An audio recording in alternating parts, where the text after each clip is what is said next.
T'as entendu parler de ces histoires de colis piégés aux États-Unis?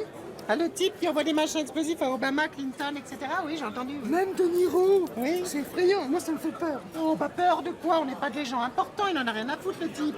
Et puis de toute façon, ils les ont interceptés à temps, ces colis. Puis nous, on va pas recevoir des colis piégés d'Amérique. Oui, mais de France. Mais non, on fait pas ça. C'est des méthodes très américaines. Et on fait tout comme les Américains. T'as pas peur que ça nous arrive ici? Mais non, on ne tue pas des gens ici avec des colis piégés, c'est culturel. Pourquoi? Parce que la méthode est trop lâche? Mais parce qu'il faut les recevoir déjà, les colis.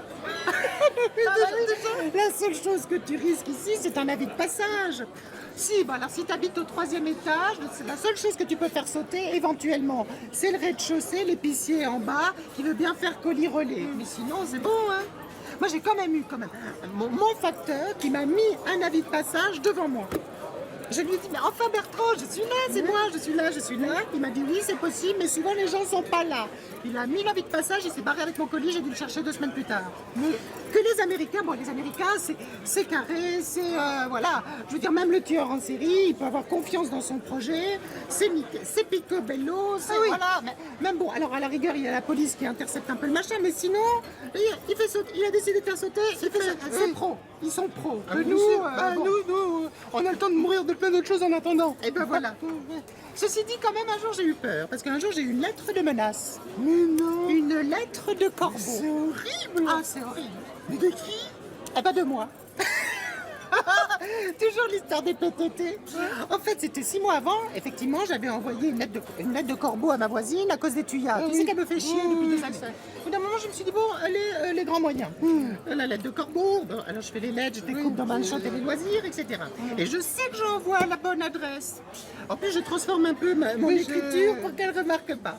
Bon, et puis 6 mois après, je la reçois, je ne reconnais pas mon écriture. On était comme ça, j'ai eu peur, j'ai failli appeler les flics. Tout à coup, je me dis, mais c'est moi. Je me suis souvenu de l'histoire de Tuya. Et en fait, ils étaient trompés, je sais pas quoi, elle n'habite plus à cette adresse alors qu'elle habite toujours là, elle est toujours aussi chiante. Hein. Mais ceci dit, c'est vrai qu'elle n'a pas déclaré un chalet au fond du jardin. Alors peut-être que pour eux, ils se sont dit, tiens, c'est le 55 bis ou le 55. C'est possible. Parce qu'aux États-Unis, c'est croisement de la première et de la deuxième. Voilà, c'est pas je sais pas quoi, bis, je sais pas quoi. Bon bref, enfin toujours est-il que j'ai eu une lettre piégée. Bon, voilà, donc tu vois, en France, on est quand même loin du colis piégé, donc faites entrer l'accusé. Ah oui. Faites entrer l'accusé de réception. Oui.